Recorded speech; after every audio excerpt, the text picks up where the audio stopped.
స్వామి ఇదే అయ్యప్ప స్వామి క్షేత్రం. ఈ క్షేత్రం 1998వ సంవత్సరంలో దీనికి శంకుస్థాపన స్థల సేకరణ చేయడం జరిగింది.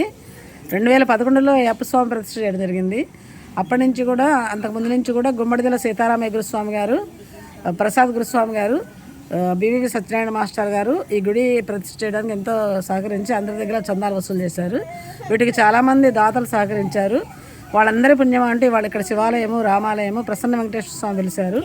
ఆ స్వామి దయ వల్ల అందరూ కూడా ఇక్కడ చాలా చక్కగా ప్రసన్నంగా ప్రశాంతంగా ఉన్నారు. అందరికీ కోరిన కోరికలన్నీ తీరుతున్నాయి. అదేవిధంగా ఇక్కడ సుబ్రహ్మణ్య స్వామి కూడా వెలిశారు. ఉదయం తెల్లారుజామున 5 గంటలకి సుబ్రహ్మణ్య స్వామి చక్కగా ఆయన దర్శనమిస్తూ ఉంటారు. ఎవరైనా సరే తెల్లవారుజామున ఉదయం 5 గంటలకి ఈ గుడి ప్రాంగణంలో ఉన్నటువంటి సుబ్రహ్మణ్య స్వామి దర్శనం కావాలంటే ఈ గుడిలో వచ్చి చక్కగా దర్శనం చేసుకోవాల్సిందిగా తెలియజేస్తున్నాము. ఇప్పుడు సత్యనారాయణ స్వామి మాస్టర్ మాట్లాడతారు. మీరు కూడా స్వామి శరణం. ఈ క్షేత్రం స్థాపన దగ్గర నుంచి కూడా ఈ స్వామివారి పుట్ట ఇక్కడ వెలిసింది. స్వామివారు తెల్లవారుజామున వచ్చిన స్వాములకి పూజారులకి కూడా ప్రత్యక్షం అవుతూ ఉంటారు.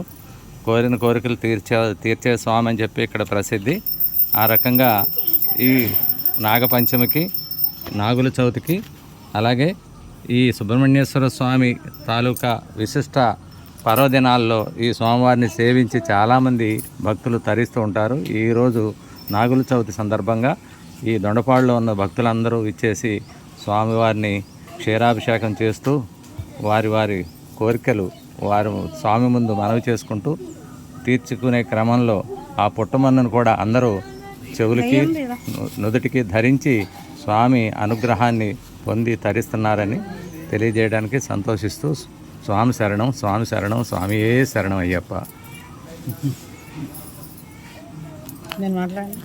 ఇక్కడ వెంకటేశ్వర స్వామి గానామృతం ప్రతి శనివారం ఈ మణిగారి ఆధ్వర్యంలో, ప్రసన్న గారి మణిగారి ఆధ్వర్యంలో ఇప్పటివరకు చాలా దిగ్విజయంగా జరిగింది.